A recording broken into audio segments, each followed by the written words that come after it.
All right. Hey, folks. Welcome. Pretty excited. We've got really, I think, uh, a great show lined up today. We've got a good friend of mine, Terry Samuels from Salterra Web Design, on the show. Bringing him. I'll bring. I'll bring Terry right in here. How you doing, brother? I'm doing good. How are you? All right, good, good. Let's see, I did say Salterra. Let me show I'll show folks what Salterra is. There's the beautiful Salterra. Oh, good. The website's working. Right. Yeah, I did yeah, one of these a couple weeks ago, and they pulled yeah, up my site, and it was like, I don't know, 503 error or something. I'm like, ah, yeah. great. So, Yeah, great, great, great. No, it looks good. It looks good, man. And by the way, so we celebrated Memorial Day yesterday. And I do want to say, hey, I know you are an old Navy dog, so just wanted to say thank you for your service, brother. Appreciate it. thank you very much. Yeah, yeah. Hopefully, you had a good day, and thinking about all of the great stuff that you did, and certainly your fallen brothers in arms. So I love that. I saw that post that you put up that Chick-fil-A had done uh, which I thought Missing, was yeah, pretty. the missing man table. I guess they do that every year. Um, Yeah, and I don't know. I don't know if it's at every location, but yeah, it was pretty cool. So that was cool. That was very impressive. All right. Well, listen, I don't know what it's like. Certainly there's the meaning of Memorial Day and what that means. My father-in-law is a veteran, and he was in the Air Force, and so it's always a meaningful weekend. They always come up. They live down in Cincinnati. They always come up and spend the weekend with us. Um, and there's always a big. So I live in this very small little community, and we do Memorial Day. Really is quite the event in our little mhm. town, and because it really starts as a whole weekend of festivities, that starts, I think, on Wednesday or Thursday. We have hot air balloons, and there's a carnival that comes into town, sets up at the park, and there's a big community parade that starts on Sunday, and that goes. And actually, I live right on the parade route, and so we have a huge blowout gathering at our place on Sunday. And then on Monday, on Memorial Day, there is a great parade that starts in the village, in the kind of the heart of the village, and then it marches all the way to the cemetery. And what's fabulous, so they'll have veterans that are marching, and first responders that are marching in this. And my father-in-law was riding in one of the vehicles because he one of the former police chief served with him in Vietnam, and so he lets him ride in the car with him. And then they march. It's about a mile, I think, maybe, up to the community cemetery, where there's something like 190-ish veterans, dating all the way back from the Revolutionary War, Wow. and so they do a wonderful service there. You would have loved this as a Navy guy. So the keynote speaker was uh, a Navy corpsman, but was attached with a Marine group. Mhm. But he delivered the keynote, and it was amazing, the Right stuff on. that he shared. So it was a good day, but a great service overall. So Good anyway, deal. let's see. I wanted to say, so you obviously, well, I shouldn't say obviously. People that don't know you, I can't imagine people that don't know you. Terry Samuels, man, you are esteemed digital marketer from way back, and you're probably I shouldn't say this probably best known, but you are known for schema as Mhm. being a schema master dog. But you also, I mean, I would hand it and put you up with anybody on building backlinks and creating a great link foundation for sites. So Mhm. and that's why I'm excited to have you on the show today as well. Um, and I know we have done some stuff, you know, together with press releases, and I'm not going to ask you to share your great secrets with that. But you've had some pretty good success, I think, in delivering a pretty strong backlink profile with press releases, and I don't know. I was going to ask a question I had thrown up just in thinking like, how do we prepare? Um, and oh, by the way, folks, if you have a question, certainly throw it up there to Terry. If you got anything you want to shout at Terry about whether it's schema or backlinks or web design, any of the fun stuff that he does. Any favorite link building tactics, Terry, that you tend to rely on? Yeah, I think obviously press releases is huge. And I think the biggest thing is, it's just a lot of people, even including us a few years ago, just didn't do anything with links once we got them. And I think our big thing now is that we stack links, we send links to links. We don't just let a link sit there and kind of fester, so to speak. Right, right. And especially around some of the stacks we do and the press releases and stuff, we've really found that by sending other links to these things, they obviously stay longer. They you can do a little bit more manipulating with those type of different levels of how you want to build your link campaigns. And up until about 3 or 4, maybe 4 years ago, we didn't do any kind of aggressive link building on anything. We Mm, just did the typical stuff, do a press release, do a Google Stack, do the IFTT syndication setups, and then that was pretty much it. Sometimes we would, submit stuff to directory sites, but I never really quote unquote bought backlinks. mm, We've had our own link network, our own little, I don't know, people call them PBNs, whatever. These are all just auction domains. So we've built our own network years ago, but that was more for testing purposes, kind of thing. Um, mm. we wanted to find out, not just, a lot of things that we did, testing wise was okay. Yeah, you have a backlink, but how do you anchor it? What page you send it to? All the different things that goes with, just getting a backlink is, kind of like the beginning of the process. Right, right. And so once we kind of had a plan, and again, this is my son Skylar's been doing my link building since he was, 14, 15 years old. He's 23 now. But yeah, and we're constantly testing stuff. We're doing he started a big test about 2 months ago, and it's actually changing our SOPs a bit. So Hmm, and it's just link building is one of those things that you just can't ignore. And mhm. again, there's a lot of sites that we have that we don't need to build links. I'm Right. I'm more of a on page fan base than I am a link building fan base. So and of course in the home services and some of the niches that we all get into, sometimes you don't need a lot of backlinks.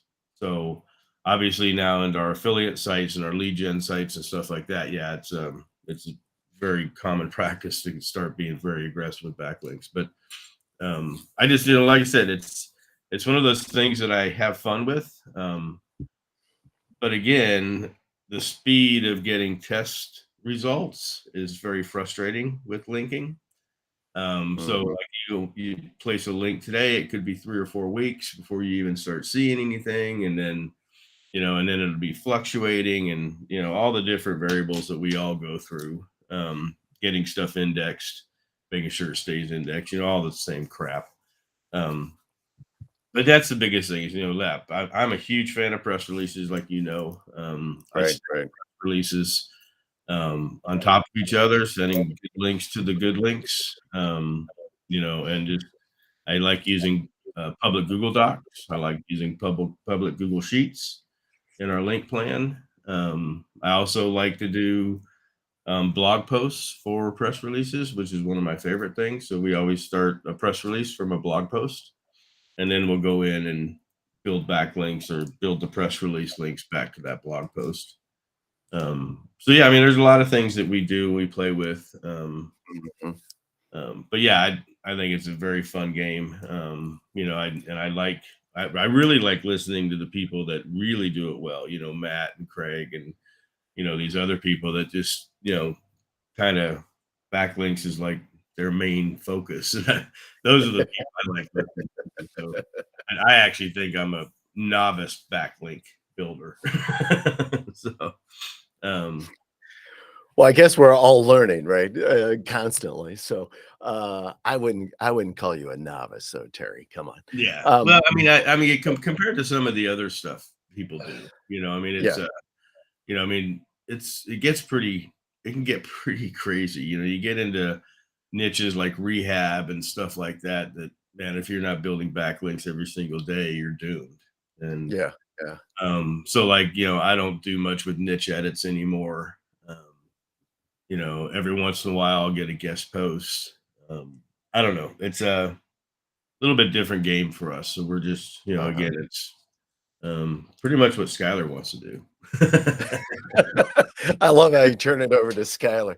Yeah, I That's just great. thought the biggest thing, like I said, I think the most important thing with link building is your anchors and where they're going Yeah, to. So yeah, yeah. I don't, and we sold links for a while. I actually stopped selling links about a year and a half ago. And the main reason I stopped selling links because people, I could just see they were going down the wrong path of how they were building Mhm. their links. You can't send 40 exact match anchors to one page, and have nothing going to the homepage. I mean, it's just, so there's got to be some kind of balance in the whole structure. Yeah, yeah, yeah, yeah, and then people wonder like, "I got these links and it tanked my page." Mhm. I got these links from you and you burnt the page or something. You mentioned just all kinds of stuff just in that speech there, and I wanted to pull back on a couple of thoughts. Yeah, for sure. One you mentioned about stacking, and so I know, when I look at our link building and what we do stacking of links. Well, first, when you start kind of talking like, okay, you have this backlink, and then what do you do with after it? And I don't know, I've had that conversation so many times with folks as well. As like, you can't just let it sit and rest on its own. You've got to, if you have a fabulous backlink, and you've got to give it more juice, more life, so that it pushes that onto your own anchor and onto your own page that you're utilizing that link for. And we do, when you mentioned stacking, initially I just went off on, in my mind here on various kinds of things that we do from a stacking standpoint that we utilize, Google Stacks or Google Entity Stacks using all of the Google properties and interlinking those into stacks. We use a product called Staxio to kind of help utilize that as the base. I think that's a great little product to utilize as a foundation to kind of get started with those entity stacks, and then you can go in and customize them more. Um, we also use another product called Yax, and to do cloud stacking utilizing cloud properties like Azure or Amazon Cloud or Bunny, I think is another one that's actually is passing along some pretty good juice these days. And I was just out in Denmark last week with Holly Starks. We were at the Yaks SEO conference, which was pretty awesome. But there's a lot of different things, aside from those two platforms. You had mentioned IFTTT IFTTT rings. Do you still utilize those as a means of kind of stacking a little bit?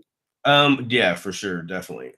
It's actually the first thing out of the gate, obviously, we do is, the press release, um, Google Stacks, and then the syndication system. And then I've been doing the syndication system for years just because that when I blog, I just don't want, again, I don't want the blog to sit there. I want it to Right, do something. And right, so even 3 or 4 years ago, it just made sense to me that I can automatically get backlinks as soon as I hit publish, right. and so, and we've done a lot as far as testing with syndication systems. And I don't know, I'm still a big fan of them. I like the clients definitely like them, so when you show them that, hey, your blog post just went to 92 different, social properties through the syndication system, and Right. so that type of stuff, yeah. And then, we do the same thing. We use we use Yaks a lot. We use, SEO Autopilot. We use, I have Money Robot. We don't use Money Robot very much anymore. But it's just, the same type of stuff when you're going out and building these things it just makes sense that you can have different properties. So if you have a Weebly page in your syndication system, then You just went dark on me, man. I know, I know. My screensaver just kicked on. I was like, "Whoa!" I was making sure we didn't lose power. But so yeah, so if you have a Weebly page, it's of course indexed, and you want to Right. send some stuff to it, send some stuff to it. Yeah, So yeah, again, it's just we don't spend a lot of money on links because I think a lot of the stuff that through the cloud stacking and the press releases and some different stuff that we've been doing for years. It's not real expensive, so to speak, if you mm, put a price on it. So, right, right. like one of the things that we're starting to do is we're starting to test some, $150 links. Links are getting crazy expensive. Anyways, so we're testing some stuff. I got a new link source that we're testing, and I got actually another one in my email the other day that I'm gonna test. But yeah, I mean, it's the idea is just to have a multiple different areas of link Mm, network. I mean, mhm, mhm. again, you can't just buy a guest post every month and buy a guest post every month and buy a guest post every month. And, you've got to have a bigger arsenal than that, in my opinion. Right, right, right, So, and don't forget the natural links. We build right, hundreds of links just through content bombs. I'll load 30 or 40 content pieces of content in one swipe, and and we'll get tons of backlinks for that. you right, know and of course, the syndication system's already in place, so we get all that right, too. right. So Yeah, yeah, yeah. Um, so you say you don't use niche edits anymore, really? Even to power up as a tier 2 to like a tier 1 link? So if you have a great backlink, whether it come or organically or whether you purchased or through a press release, but you don't use niche edits to maybe as a tier 2 onto some of those? no, just because I think the cost is not effective anymore. Again, Mhm. the cost is 4 times what it does. Our life now is pre-COVID, after COVID. So COVID links were reasonable. Right. During COVID and after COVID, everything just quadrupled, and it's Well, just, yeah, so then you have to make a decision from an agency standpoint, where you got 80 clients. How much money am I going to spend for this link, and how much is it going to be good for me, so to speak. right, right, So, and I'm a math guy. So if I spend $150 on a niche edit, what else can I do for that same $150? right, So, and I can probably do couple 3 tiers with that $150, to boost up one of the good links I've already got. right, That's right. the right anchor. So, Yeah. you don't need a lot of links. You just need some good referring domains, and Right. keep Right. feeding the referring domains. Yeah. So, Yeah, I think it is kind of interesting. The niche edits is a conversation that I probably have in various groups or with people. It seems like every week almost. Like, one, are they effective? Are they cost effective? Are they safe? Right. for sure. And uh but we utilize niche edits though for tier twos, never out as a tier one and going directly to a home, to a money site or to your web Mhm, target website, but um generally for a tier two. We found them. I think they're still productive and still delivering the juice that we're looking for, but and effective is what we're trying to drive for. mhm. And we got Chris Romero online. Hey, Chris, good to have you on. We had Pamela as well saying hi. Uh, any questions for Big Terry? Just shoot them up in the chat would be great. Um, I was going to ask you as well in regards. Are you or have you built out and do you still utilize, I guess, maybe kind of your own private network of sites for links? Because I know that that's a practice, and we do a little bit of this as well. That like we will build out and create a powerful link network, but in a very specific niche, Mhm. because we have a number of clients maybe in that niche, or we found a need there, and we will use those as a very our own network to drive as a inexpensive source for links for our own use. So when you're saying, you're not buying links a lot, we probably actually don't buy a lot of links ourselves, but we have a pretty large network of kind of our own links that Mhm. we've created, our own network of sites. Are you still utilizing kind of that strategy a little bit? Yeah, for sure. We're still Skylar still buys domains all the time. When we buy a domain, we figure out what do we want to do with that. Do we want to make it put it in our network? Do we want to make it an affiliate site? Do we want to do a 301 redirect? So it all depends on what strategy we're going after at the time. But yeah, we have our own link network like yours. It's very niche specific.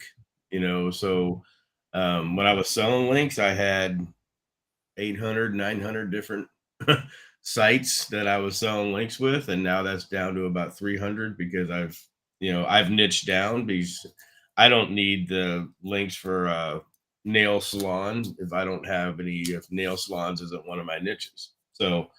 Um, so with a lot of those things we've gotten rid of and done some, Mm, we've taken a couple good ones and flipped them into affiliate sites. But I think it's important to make sure that you, especially if you're, for your own network, your own brand, I think that, you should have some of your own links, some of your own right, right, network that you can manipulate with. I'm a huge believer in buffer sites. I still love buffer sites. And so I'll buy an exact match domain and make that a buffer site between my network or anybody's network and the right, money side I'm going after. So, right, right, uh, and I started doing that when I started link building because I wanted a way to kill something that didn't work quickly. right, right, And so a lot of these links that we get, especially from vendors, we don't have any control of those links as far as, are they there? Are they not there? Can you remove them, please? They're not good enough. They've tanked my site, whatever. But if you use something like buffer sites or tiered link building and stuff like that, to where you can remove a component then mm, quickly, if something goes awry, which in testing it always does. right, Um, yeah, but the nice thing about the exact match domains is then now you also have a lead gen.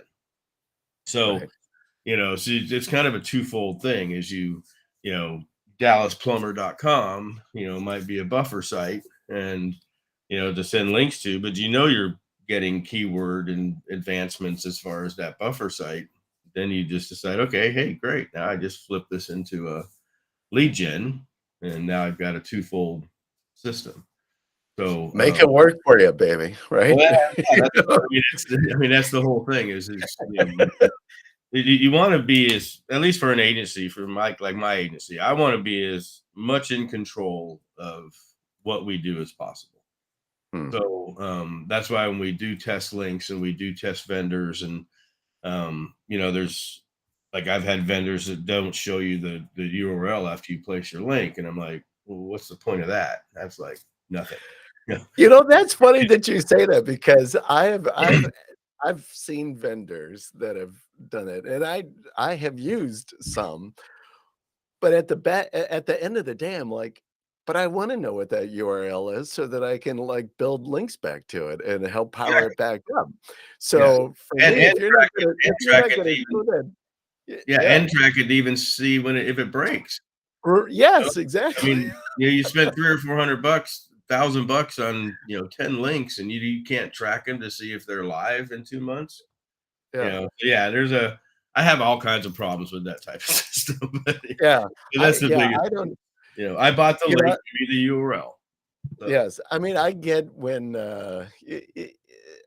I understand when those vendors are like, "Well, we wanna keep it private, we don't want." I'm like, Yeah, but, um, it's not you're kinda only giving me 50% of what you're why I'm buying you the link to begin mhm. with, so I want initial, but I also need to kinda help build that thing up, and I get it that those folks also don't want people to, like, go pound it, and send GSA, a Oh, million for sure. GSA links to it and everything, and so I get that as well, but yeah, I think the responsible agency folks know that, I don't wanna blow up a link because that's gonna hurt me as well, so, but yeah, not knowing that URL is, I just don't do them because you can't help support it.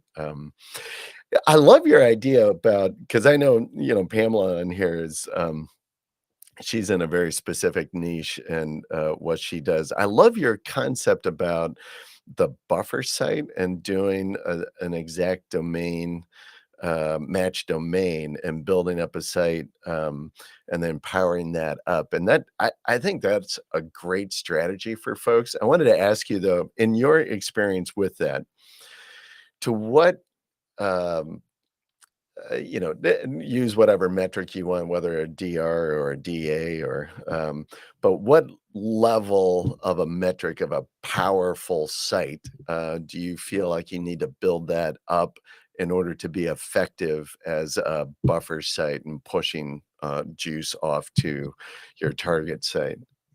I think it really depends on, what how the buffer site is built. I mean, you don't want to just have a one-page website and that's Right, just filtering everything. I mean, it needs to be an actual site. So, and I think the biggest thing, especially around buffer sites, is again, you have to think about it as twofold. One, I do want this thing to rank eventually. I'm going to be sending all kinds of crap to this site. So, and it could have negative effects, it could have positive effects, but the idea is that when you're building backlinks, especially for client sites, you really have to watch what you send to the client site. That's the mhm, biggest thing, So, but I think the buffer system, and some people do differently. I've done it with G sites. I've done it right, with, I've put a buffer site as a Google site. I've put a buffer site as right, a Weebly page. I mean, so you can do all kinds of different things mhm, with buffer sites, but the idea of it is to, one, rank the sucker, get it up there, because it's in right, the niche. The nice thing about buffer sites is it doesn't necessarily have to be dual, doesn't have to be niche and geo. It can be niche or it could be geo. So, when you're looking at different right, link right, building patterns, if I'm building links for a Phoenix web design page, then yeah, I want to get some technology buffer. I want to have a geo buffer. I want to have, so I'll do, you know, TucsonWebDesign.com, and it's not a Phoenix, but it's a web design, so So there's different things to go about looking at. And of course, I don't do the vanity, what do you call them? The can't even brain farting right now, but I just do .com, .net. I don't do Right, anything right, else. right. I don't do .co and Yeah, .ai and dot accountant. And I think that's kind of stuff just is kind of a little stupid. But yeah, I'm an old guy. I'm an old .com, .net, .info. I yeah, still don't use .org because I think .org should just be for organizations like it was originally yeah, intended. yeah, yeah. So Yeah, that's funny you say that. I don't ever buy a .org, for almost for any purpose, but I do buy .co. Because I do, I've tried to pay attention to what are the popular, TLDs and what generally gets some of the best traffic and or popularity on searches. And, a DATCO still is kind of listed in a top five in that. So I typically still will grab, but, .com, .net are good. Absolutely. See, we got some of the Terry fans are out. Is good. Hey, Marty, good to have you on. Good to check you out today. Rich Devman, good to see you, Terry. Yeah, good stuff. Any questions to throw at Terry? Just put them in the chat. We'll roll them up. Um, well, I was asking about the buffer sites because I'm always curious about people's perspective on how much effort you have to put at building up a buffer site in order for it to be effective, right? So not only because you got to power that thing up as well, and you've got to put content on it, and so it's always okay, is there the return on investment of time or resources? Is it what is that saying? Is the juice worth the squeeze, right? So you put all this time, are you going to get that much kind of link power by building up a buffer site like that? And I think you'd mentioned, like, because I do this as well in our agency, we take like WordPress site, Weebly's, bloggers, and we'll kind of do a little mini kind of network with Mhm. those and Yep. build, kind of a network ring with those, and then utilize one of those to go push off to our target site or a target page and to build the juice because they're already coming with, kind of a bit of their own power and authority. Yeah. Sure.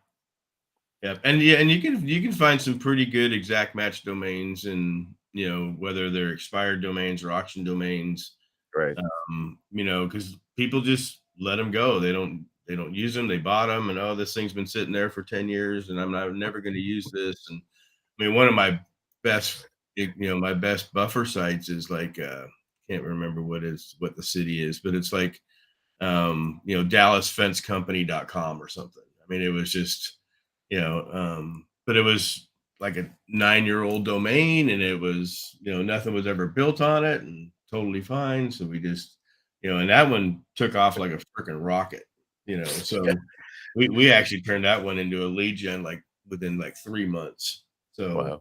Yeah. but I think nowadays, especially in the past few months with AI, that you could build sites pretty freaking quick. Wow. I think Yeah. everybody's proven that AI content ranks. There's no doubt about it.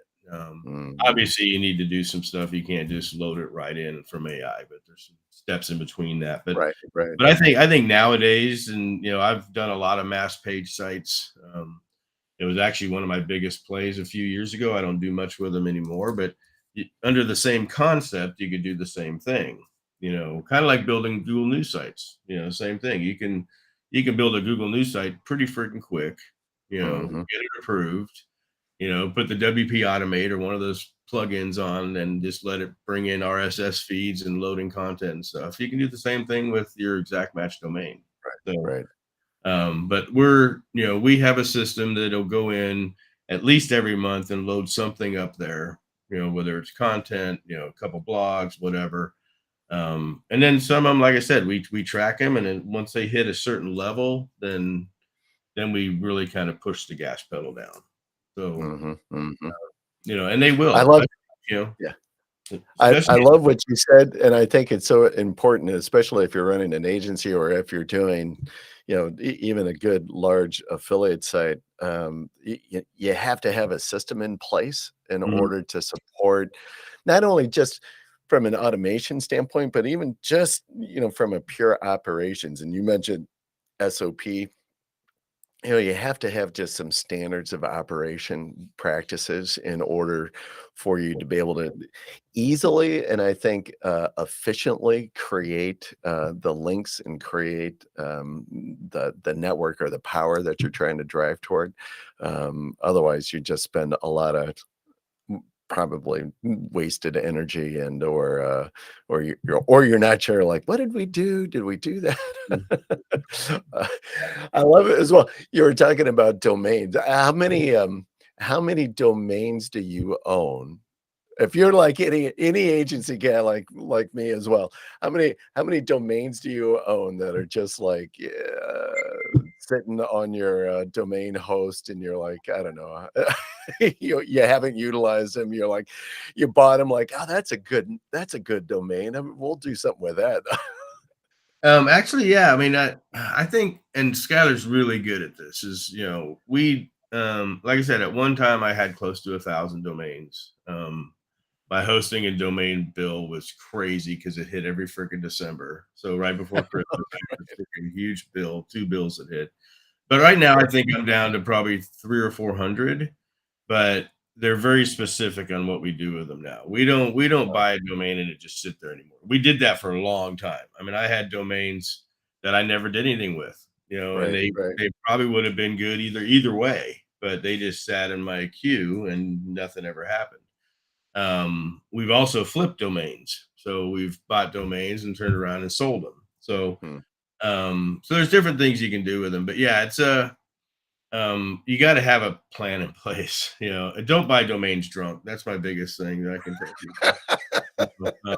I was so excited. I bought like 7 or 8 marijuana domains one night, and told Elizabeth about it, and I was all excited. And she said, "You freaking dumbass, they're all spelled wrong." So I that's spelled what I was just gonna say. I spelled marijuana wrong, and freaking so she had to call GoDaddy to see if she can, kind of get me out of this freaking drunken domain party I went through that day. I couldn't believe these things were available, and yeah, they were available because I misspelled freaking marijuana. Sure, sure. Bourbon influenced, domain Exactly. buying. Yeah. Yeah. Whiskeydomainbuying.com. So, but That's funny. and then Uh, one of the things I still do, and when I take on a new client and I'm doing the initial research, I always see what domains are available around what that client does. And mm, so I'll make recommendations to them to buy certain things. And if they don't, I will. So mm, I picked up a lot of, especially around legal type right, of domains that these lawyers just didn't want. I'm like, okay, I'll buy mesothelial, a right, right, mesothelial, right. whatever that word is, Yeah, yeah, lawyer.com. And I sold that domain for like 12 grand. So it oh, was, so I always make recommendations. Hey, I think you guys should buy this. It's a good to, it'd be good to use for whatever plan that we have for it. But again, I definitely think again, buffer sites for clients is also good. When you can, like, I've got clients that have been with me 5, 6 years, and we have literally built them hundreds of sites. I mean, mm, it's amazing whenever we do have these conversations with them and say, hey, look, you came here with one site. Now all of right, these are your right, sites. right. They're not my sites. I don't keep anything when clients leave. Like, it's all yours. Take it. Mhm, Go. mhm, But again, it's all the strategy around link building. You right, know, if you're not link building, you wouldn't have that many sites anyways. right, So it just makes sense to build out your network and your client's network yeah, and be able to have a little bit more control of what links you want to place. So yeah. Hey, I wanna ask you, in regards kinda your thoughts around link building, but I'm gonna kinda come back to the blog post PR and linking with that because I love what you do with that, but do you have when you're talking about building, buffer sites and having hundreds of buffer sites maybe going, for a client, All right, what is your strategy or thoughts around? Are they going to all different kinds of inner pages? I'm assuming they're not going to all to the homepage. And are you of a mindset that every page that I want to rank for, I've got to get links built to it? It's got to be able to stand on its own. Not necessarily. Especially when you're talking local pages. So one of the things that I see, especially around on page, is when people build out their local pages, they don't really have a top of pyramid. So what I mean by that is like, I build state pages and then local pages. So Hmm. my URL structure will be /Arizona/Phoenix web design, Arizona/Tucson web design. So, and I send links to the Arizona page because that Hmm. Arizona page has all the links to my Arizona city pages already there. So I won't necessarily build a link or get a link for my Phoenix web design page, but I will use that anchor and send that link to the Arizona page. You know Hmm. what I'm saying? So it will Right. still get to the Phoenix page. It'll still be relatable as far as the anchor's concerned. But again, you don't need that many. It's not like if you're going national web design, yeah, you're going to need a ton of freaking links, which I'm doing right Right. now for Right. SEO. Right.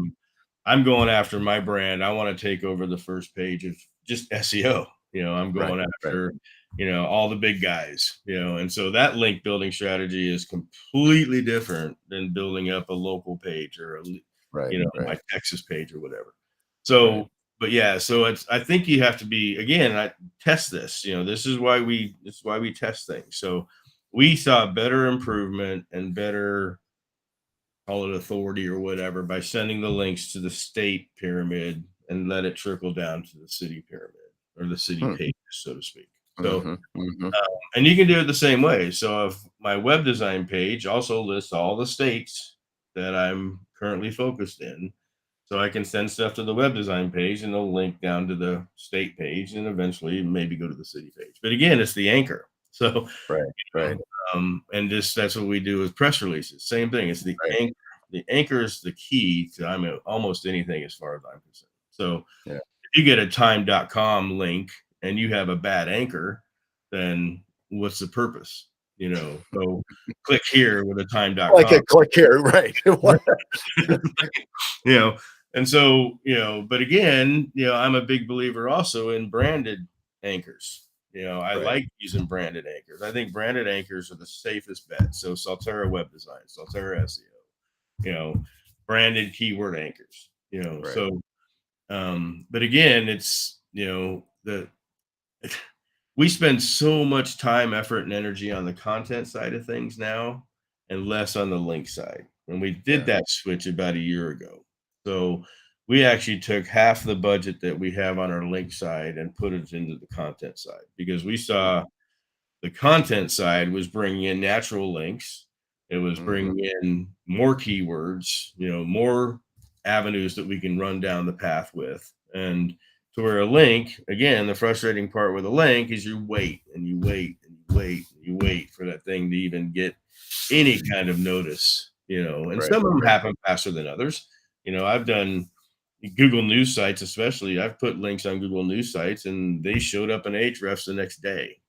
Right. Crazy. So, but that's not a reliable thing. It's not like you can build an Yeah. SOP around that. You Right, can't. right. So it's like the press releases. You have to wait for the press releases to be posted before you can stack them. You have to Right. have those original links.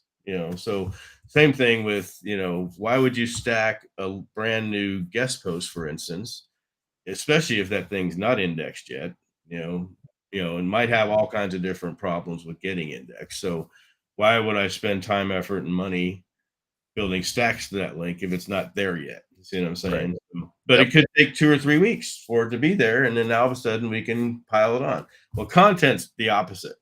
We have Yeah. seen content. You do a 30 article blast on a Saturday, and you're going to start seeing natural links coming in that next week Right. from the Do you think that's gonna change though at all with this what I And I've heard this term, so this is not my term, but this kind of content explosion due to AI, it makes creating content so accessible, so easy that there's just so much more content flowing out there.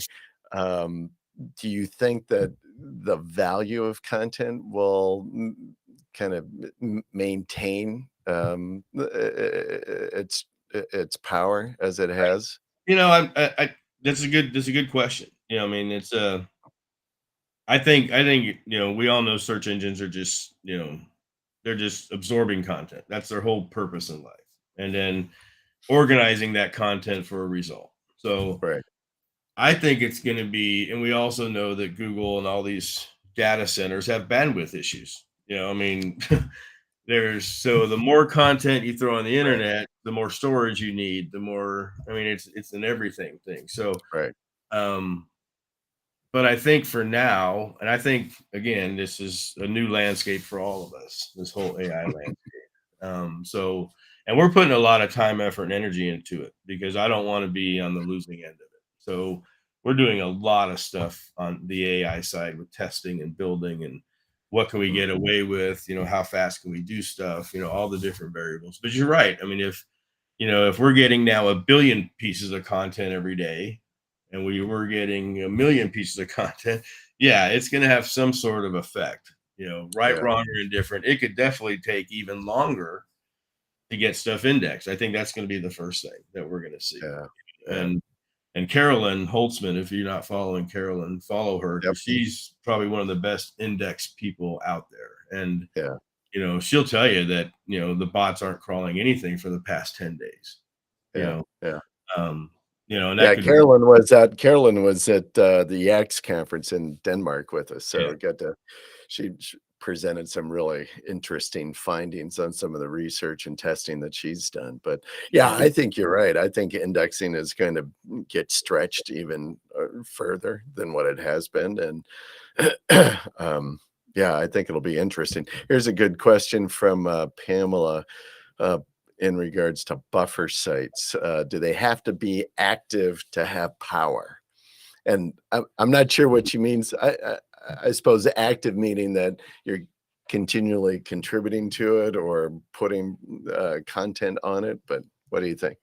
Um, I think anything that's active is going to be better, obviously.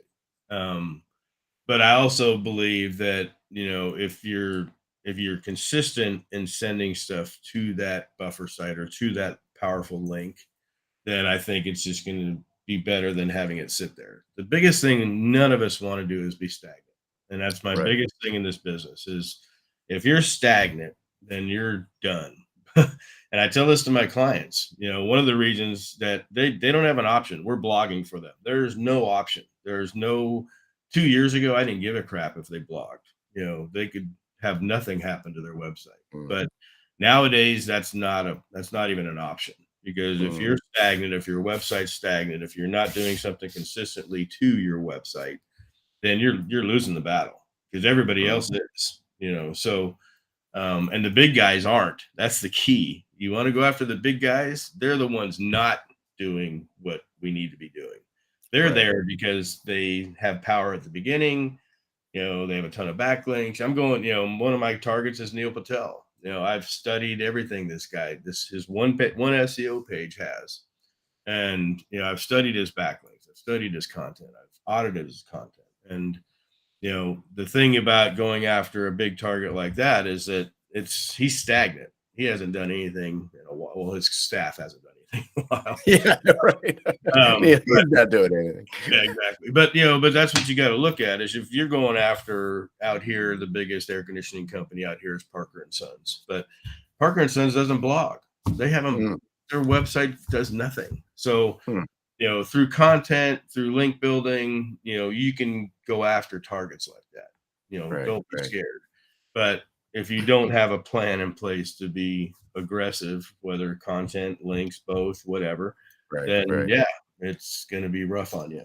Yeah, So yeah, yeah. Well, and that all gets back to so Pamela, what I think as well. I would agree. I think the site's got to be active. It can't just sit there. Um, That's why the importance, as Terry had mentioned earlier about systems, build some systems, some automation. He mentioned WP Automatic. I mean, there's all different kinds of things that you can do. And especially in today's world now with OpenAI, and you can throw content on there and feed it onto sites automatically. And you can, do a bunch of different kinds of automation solutions, I think, or scenarios that can help keep some of those buffer sites especially active. It takes out a lot of the work, I think, probably, that they used to prevent people from utilizing that tactic because it was so much work, constantly creating content and figuring out and putting it up there. But yeah, I think that's good. All right. Hey, good to see you. Sorry. Thank you. Um, you mentioned earlier, and I want to hit this because I think this is a great, and hopefully you won't get mad at me if I'm going to share a secret on you, which was about your utilizing blog posts for PRs. And one of the things that I loved, and you presented this, and I thought it was a great tactic for folks to utilize, which is if you're using a blog post for a PR, meaning you've created the blog post and then you're building a PR around that blog post and pushing it to that blog post. You had presented, which was great. It gives you the ability then, you've got all of those links going to that URL, that blog post URL.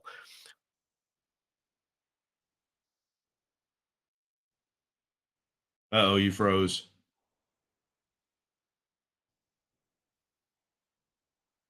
Are you there? Oh, There I am. there Oh, I am. Okay. Uh, yeah, but it gave you the ability to swap out, anchors on that blog post, and so it gave you immense control Mm. on, because you're not losing the power of the PR links going, and so if you wanted to change and do something different, I thought that was a brilliant strategy. I hadn't really heard anybody kind of, come up with that before, so, and it's a great, tactic, I think. All Yeah. gets to your comment about being in control, right?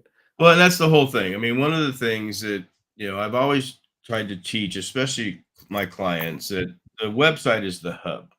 Okay. So, and the website's the money. Most businesses don't Right, realize that if your website is bringing you 3,000 organic leads a month, your website is worth millions when you go to sell your business. Okay. right, So, and we have these conversations right out of the freaking gate. So my job is not the SEO guy. My job is to build your authority, your trust, your brand. That's my job. Okay. So when you start talking press releases, it was always the one thing we didn't have any control of. We didn't have any control of no follows and anchors. right, Once the right. press release is live, I mean, I've done press releases and misspelled an anchor in the press release. We've all done stupid little stuff like this. So by starting it as a blog post on the site that you're getting ready to announce a press release for, it now gives you that anchor control. So I can put an anchor to an inside page without any problem at all. Right, And then we also take that blog post and we make it a public Google Doc. So, the public Google Doc will have an anchor link back to the blog post, and then it'll have a few more anchors in there to the GMB or whatever we're working on for that tactic. But then we'll go in and do the first press release. So, right, right, and the first press release we try to, again, it's the power of the whole system. So, and I've tested this many times with different press release services. So we'll pick one press release that, isn't going to give us 900 domains, but it's going to give us 60, because we can be a little bit more fluid with those anchors. I'm not going to have 900 anchors to one spot, and I'm only going to have 60. So I can hmm, kind of manipulate a little bit. But right, on the press release side, we're now sending those links to the public Google Doc and to right, the blog post, the very first press release. So, and the GMB. I always send everything to the GMB at least once. And so the second press release, once you get all those links in the second press release, again, it's all based on anchors. then I embed all those links from the first press release in the public Google Doc. So they're all listed there. And I name them, public Google Doc, I'll have an H2 at the end saying, I forget what I'll call it, publish links from the press release or whatever. Right. Right.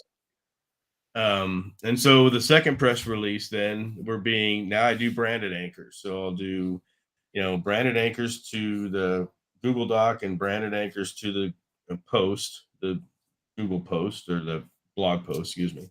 And then I'll pick one or two anchors from the first press release that I think is got the most power. And Hmm. and I don't check the link itself, I check the domain. So the link itself is probably not going to have much power, especially if it's brand new. But you can check the domain, abc.com, NBC, whatever, and you can kind Hmm. of see which one's got the most power and authority. So we'll include a couple of those links in the second press release. And then once we get all those domains from the second press release, we put them all in the Google Doc. And Yep. now this Google Doc's got 300 or 400 links in there so far. And then we do the third press release. The third press release is always yours. And I do this specifically for two purposes. One is I do think that yours is the most powerful press release out there. And I've tested them all. Thank you. But Appreciate it. no problem. And it gives me another secondary system to stack with because I know you're going to send links also to this press release that Mhm. 38 Digital's getting ready to do. So anyways, by the time this thing's all done, I've now got close to 1,000 referring domains. And I've got a link system now that I just did it. I did this presentation in Florida 2 months ago, 3 months ago. And I sent more links to that Google Doc. So the public Google Doc has all the raw URLs of everything. Right. So, and so every couple months, I'll send more links to that Google Doc. I'll send a link to that blog post. I'll keep these press releases alive for up to even over a year. I've got some of them Right. that are going on 14, 15 months. Yeah. Typical press releases kind of diminish value after about 90 days. But the idea of it was, again, is to have more control. So if I want to go back into that blog post and my Phoenix web design page is doing good, but I want to boost some to the Scottsdale web design page, I'll change that anchor in my blog post. Right. And, or add an anchor. I can add more content. I can add Right. 400, 500, 600, 700 more words to that blog post and Yep. do new anchors. But the idea is I've got a constant stream of links coming into that blog post. Yep. And again, I have more control of, where the ultimate anchors are going to lie. That's what it all depends on. When you're stacking, you have to look at where's the ultimate end.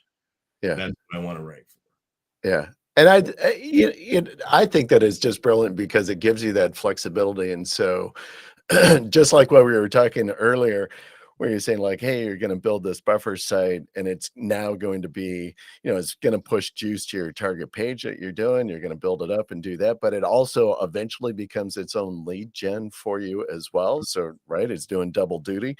Well, kind of what you had just explained and kind of your strategy on with the blog post PR, you're kind of doing the same thing. You're providing some double duty or more to one effort, and it gives you that incredible flexibility to do a lot more with something than just a one-time shot. And I think in today's world, and and thinking about budgets and working with clients, I mean, you're always just trying to figure out how can I extend the link or the juice, how can I expand upon the power of that thing as well. So I don't know, I think that was great. I appreciate you mapping it out and sharing.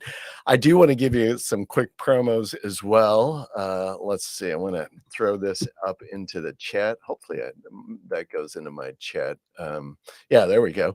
Wanted to shout out, you put together one of the best conferences I have attended, which is the SEO spring training. Now it just finished. It was last month. It was in April. But man, that was such a great conference. You guys, Team Samuels, man, you guys put together a fabulous show. and an incredible lineup of speakers and content. And so I don't know if you've booked the set the dates for the next one, but man, folks, if you can put it in your calendar for sometime in April, SEO spring training, because it is well worth the time, the investment. You got to get there. Yeah, thanks. Yeah, it's our like our passion. I love teaching this to people, and I love introducing people to this business and introducing people like Marty Marion. He came to the very first spring training we had in 2019, and he was pretty much unknown in our industry. Um, and it just introducing people like that to the industry that teaches you how to think differently about what we Yeah. do is kind of the passion that we have about it. But yeah, it's only thing we're waiting for right now. We think it's going to be the first week in April. We kind of wait until the spring training for baseball schedule comes out. That's good. Because in Arizona, if you come during spring training baseball, the hotel rooms are about 3 times more expensive. So the week after spring training ends is when we typically have our conference. So Yeah. Yeah. yeah, it'll be probably around the first week in April. It's this next one's just going to be phenomenal. We're going to do some pretty awesome stuff. Good. We Good. decided to sell the recordings, so if you want the recordings of not only the live event, but we also added 50 recordings of the 2020 digital event. So Mm, you actually have like, gosh, I don't know, 70 videos that of speakers that will just blow your mind. good. But yeah, so you can click on the public, purchase recordings up there at the top. Yeah. But Yeah. go ahead and click on that page. And I think I list some of the people that are speaking there. But anyways, There we it's go. the nice thing about it is that you can learn from these people, you can network with these people.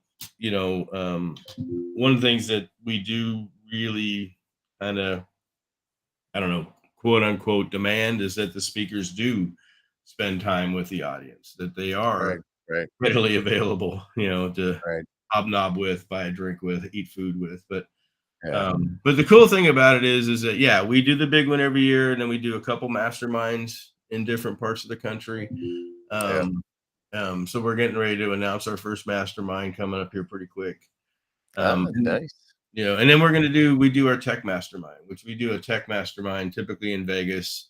It's typically like an invite only thing, but it's really only tech people. So it's not. I mean, if you're brand new, you would just be lost. But the cool thing is that you get a bunch of techies in the room, and Holly's event coming up in Chicago next month is probably one of the Yeah. events I'm Yeah. so looking forward to because it's all around tech, it's all around AI, Right. it's all around Yeah. what we're all kind of dealing with in different aspects of it. And Yeah. Elizabeth and I and the Rayburns went to a Chat GPT conference last week in Florida. Um, what a waste. But anyways, it's just amazing. I didn't want to say anything about it because I'd seen some other comments on it, but I'll Yeah. let you float it out there. Yeah, but it's but we went just to see, because we know this thing's gonna explode, and Yeah. again, I wanted to be at least not the cutting edge. I wanted to at least be in the beginning of the pack. So we're spending some money on training and learning and doing some stuff. But yeah, so Good. Holly's event I'm really looking forward to. If you can get to Chicago next month, do it. It's gonna be a lot of freaking fun. Yeah, yeah, Um, yeah. I don't have a link for it up right away, but I know she's calling it the Dark AI Yeah, dark conference. So you AI. guys, So yeah. So go search for Holly Starks and Dark AI conference, and you can get some probably register for that thing there. But it yeah, is, I think, like the 24th or something like yeah, that something like in that. Yeah, I don't June. have the Yeah, exact dates, but somewhere yeah, in that, 23rd, 24th. yeah, And then in Phoenix, we're doing a 1 day. Um, One of the things that people don't really realize in this business, well, they do at some point, but negative yeah, SEO is a big thing in our business, especially in certain niches, yeah. and especially in the affiliate world. So, Lee and Carl and a couple of others thought it'd be a great idea, and which I agree, is to have a conference or have a mastermind about how to find out if you're under attack, how to Mm, figure out why something is happening, how to look out for it. Because I've been under attack many times, mm, and it sucks trying to figure out where the attack is, how to stop it, how to prevent it. Well, that's what this mm, one day mastermind is going to be. I think it's a great concept. I think it's going to be really eye opening, especially if you have an agency. I think agency mhm. people need to be on the lookout for different things. Right. Um, that could be happening, especially like I said, if you're in the garage door, roofing. I mean, some of these niches are dirty as hell, and Yeah. you Yeah. kind of need to be prepared in your arsenal, so to speak, of what, oh shit, what happened. you know, why did my traffic go from 800 a day to 90,000 Whoops. a day? Right. You Right. know, yeah, And also give you another. I'll give you a quick shout out as well. You are now hosting as well a AMA sessions, right? yep. For the people that Yeah. went to spring training, Yeah. in our private Facebook group, and by the way, you buy the recordings, you get into the spring training private group. Nice. But one of the things that I like to do with people that attend our conference is to keep it going. So we're going to do a bunch of stuff over the next few months for the people that attended SEO spring training. So, Good. um, Good. so we're having our third session today in about an hour of basically an ask me anything about schema, siloing, all kinds of different stuff we're going into. Cool. And then, like next week, I'll probably bring in Simon Cornelius and some other people that have some different things that, Yeah. would be Yeah. cool for the group. Really. Oh, But yeah, he's so got that's some fun that's toys. yeah. I mean, the whole thing is I think conferences need to keep going. People pay money for this stuff. Keep the I know. training going. Keep it Yeah. going. Keep Yeah. learning. Keep teaching. Keep providing value. And Yeah. Yeah. so like I said, this conference last week really reminded me of why we started SEO. Yeah. So Well, that's good. Well, I thought it was a great conference. I loved it. So I would encourage anybody to get off to it and if they can make your plan, set that time in early. We'll say the first 2 weeks in April, sometime in there, yeah, to be sure they get to it. But listen, Terry, our time is rolling down here. Thanks for jumping on the show today. Appreciate it. Love the thank hat. you for having me. Love the look, and thank you again for your service to the country, Thank you. man, we'll be in touch, Yes, and definitely. all right, Anybody needs all me, right, just reach out to me. I'm pretty easy to find. all right. Yes, he is. Hook him up. All right, Terry. Listen, you have a great week, buddy. We'll talk All to you right. soon. Thank you.